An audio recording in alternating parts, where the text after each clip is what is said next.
নরসিংদীতে আনুষ্ঠানিকভাবে শুরু হল হেয়ার ট্রিটমেন্ট ক্লাস। উদ্বোধনী আয়োজনে অতিথিদের উপস্থিতি। সময়ের জনপ্রিয় ডিজিটাল প্ল্যাটফর্ম বেঙ্গল টিভিতে আপনাদের স্বাগতম।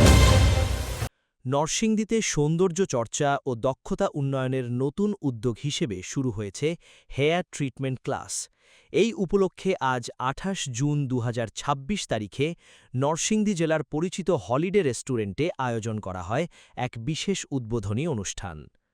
অনুষ্ঠানের আয়োজনে নেতৃত্ব দেন অর্গানাইজার রুমানা বশির, বিউটিশিয়ান জয়িতা ২০২৫ এবং একজন নারী উদ্যোক্তা। অনুষ্ঠানে অংশ নেন বিউটি ও প্রশিক্ষণ খাতের সংশ্লিষ্ট ব্যক্তিবর্গ এবং আমন্ত্রিত অতিথিরা। অনুষ্ঠানে ট্রেনার হিসেবে উপস্থিত ছিলেন ইশিকা শাম্মী।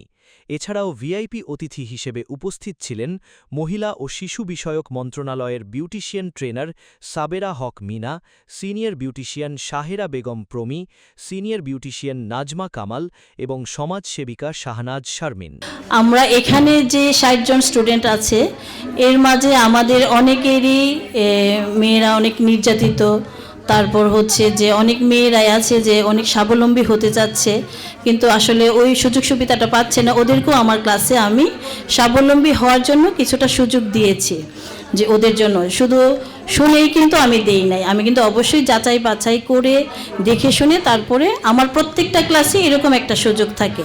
আর নরসিংদীতে যে সিনিয়র বিউটিশিয়ান আপুরা আছে, আমার প্রত্যেকটা ক্লাস বলেন, গেট টুগেদার বলেন, যে কোনো সেমিনার বলেন, সবাইকে আমি সিনিয়রদেরকে আমি সব সময় আমার ক্লাসে আমি আমন্ত্রণ জানাই এবং ভিআইপি গেস্ট হিসাবে রাখি। বাংলাদেশের নারীদেরকে নিয়ে কিছু করব, মানে উদ্যোক্তাদেরকে নিয়ে কিছু করব, যেন বাংলাদেশের মেয়েরা সব সময় অনেক বেশি এগিয়ে থাকে, তারা যেন পিছাতে না পারে, সেটাই হচ্ছে আমার টার্গেট।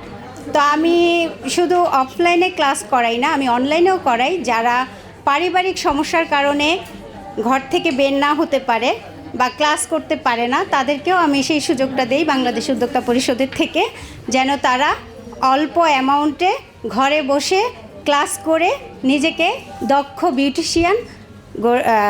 বিউটিশিয়ান হিসাবে গড়ে তুলতে পারে। আলোচনায় অতিথিরা বলেন, বর্তমান সময়ে বিউটি ও হেয়ার ট্রিটমেন্ট খাতে দক্ষতা অর্জনের মাধ্যমে নারীদের আত্মকর্মসংস্থান ও উদ্যোক্তা হওয়ার সুযোগ বাড়ছে। এই ধরনের প্রশিক্ষণ কার্যক্রম নতুনদের দক্ষতা বৃদ্ধি ও কর্মসংস্থানের পথ তৈরি করতে গুরুত্বপূর্ণ ভূমিকা রাখবে। রিপোর্ট সোয়েব আক্তার, নরসিংদী প্রতিনিধি।